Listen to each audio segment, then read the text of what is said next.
Now, ladies and gentlemen, welcome back to the analysis of YOLENO TV. I hope you're well from wherever you're watching this channel. Now, I want to take you to the latest trending story still on this issue of regarding Gachagua. And from this story, Chief Justice KOOME has been instructed or directed by the High Court, Lawrence Mugambi, to form a 3-judge bench which will hear the case challenging Gachagua's impeachment. Now, in this story, Justice Mugambi said the petition raises weighty constitutional issues that require the empanelment of a bench to hear the matter. So based on what we are seeing, ladies and gentlemen, here is that Justice Lawrence Mugambi has referred the case challenging the impeachment of Deputy President Rigathi Gachagua to Chief Justice Martha Koome to constitute a bench that will hear and determine the matter. In his ruling in the morning, Justice Mugambi said the issues raised by Gachagua and the other 4 petitions that were before him raise weighty constitutional issues that should be handled by more than a single judge. And this is what he said: I was keen to pick the unique challenges pointed by the petitioners regarding the standing orders that National Assembly relied on in carrying out the impeachment process. And in his closing remark, this is what he said: considering the immense public interest this matter has generated and being first of its kind, it's my considered opinion that this matter deserves a bench to pronounce itself on the impeachment process that will serve as a benchmark in future. Citizens must know whether the current state of law allowed for ample opportunity to participate meaningfully in the process of removal of DP. Given the nature of these proceedings, starting from the National Assembly all the way to the Senate, and massive public interest generated, I'm convinced that it will require the mind of one judge. Now, those are some of the remarks that came from the ruling of Justice Lawrence Mugambi. I don't know how many of you remember Justice Lawrence Mugambi. He's the one who requested the Inspector General to appear in court, and is the one who sentenced the Inspector General to, I think, 7 months in jail.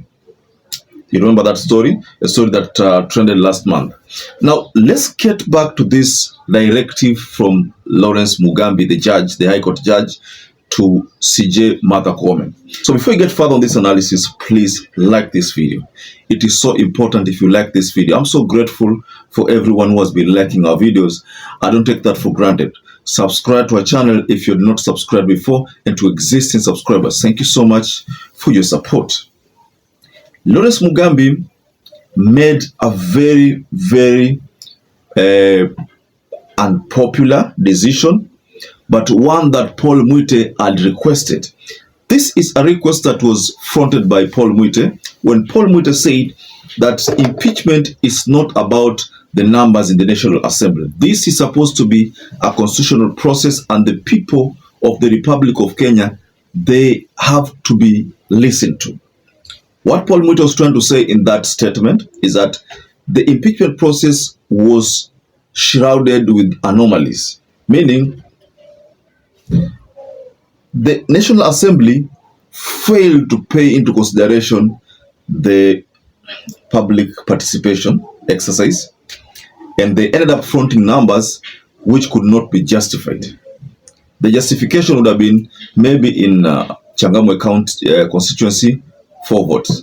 Nairobi, a constituency within Nairobi, 5 votes. A constituency within Nyeri, 6 votes. A constituency within Nakuru, 5 votes. That would have been the best way to treat this matter. But what happened is that the National Assembly did not follow the procedure. So this is the reason why Paul Mwite made a proposal to the courts to have Martha Koome form a 3-judge bench. And based on a ruling from Lawrence Mugambi has literally agreed as courts do not exist to serve the intellectual stimulation of elitists, but to serve the public in matters of great concern to them. And this one is one of those rare occasions that the court should arise to the occasion and serve the public with all the resources that it can possibly summon. In my view, despite stiff opposition by the respondents, it is my considered opinion that these petitions raise weighty constitutional questions that fall under Article 163 B and D2. Hence, I am persuaded to refer them to the Chief Justice for empanelment of a bench. The lead petition shall be petition number E522 of 2024. The rest to be forwarded alongside this file to the Chief Justice are petition number E509 of 2024, E537 of 2024, E528 of 2024, E525 of 2024, and E506 of 2024. So what does it mean, ladies and gentlemen? You know, for one judge, it's easy to control one judge. But when there are three judges, now this story becomes a bit tricky, because three judges now controlling them, because they will be subjected to a vote. I think there will be some kind of voting, or they will make a unanimous decision on this impeachment. But either way, there will be some kind of consensus first before this matter is, the decision is pronounced. And we all know that Paul Mwite is trying to audit the process, whether the procedure was followed as per the law, whether what the courts had requested is what the National Assembly adhered to. Did they conform to the request by the courts? If they didn't, the court will definitely pour some cold water on this issue. But if they did, then I think the court will allow the process to continue. So the process might be stopped, or it might be allowed to continue, and that is what it might happen, ladies and gentlemen.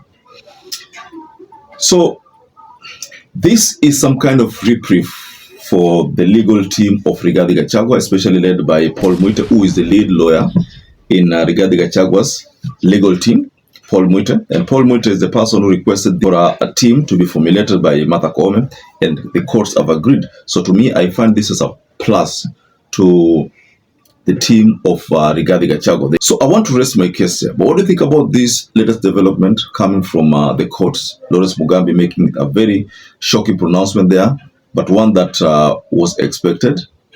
That is a pronouncement that's come from the courts. So perhaps if you're watching this video and you've not subscribed, take 1 second and subscribe, like this video. Until you catch up again, stay safe and stay blessed.